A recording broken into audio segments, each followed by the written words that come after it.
네, 중국 본토에서 코로나19 누적 확진자가 7만 7천 명에 육박을 하고 사망자가 2,400여 명에 달하는 것으로 나타났습니다. 네, 그래도 수도 베이징에서 처음으로 추가 확진자가 나오지 않았는데요.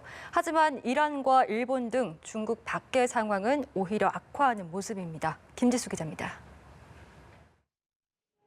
중국 전역에서 토요일 하루 발생한 확진자는 648명, 사망자는 97명입니다. 후베이 성에서만 하루 새 확진자 630명, 사망자 96명 각각 늘었습니다. 이로써 중국 전역의 누적 확진자는 7만 7천 명에 육박했고 사망자는 2,400명을 넘어섰습니다.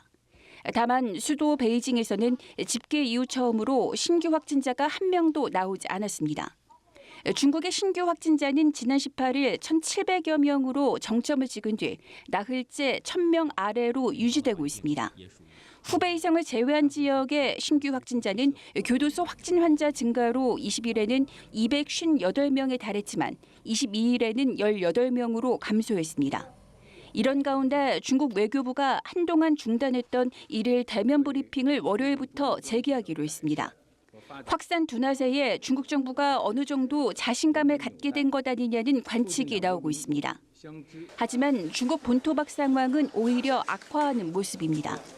이란에서는 19일 처음으로 확진자 2명이 확인돼 급속히 늘고 있으며 사망자도 중국을 제외하고 가장 많은 상태입니다.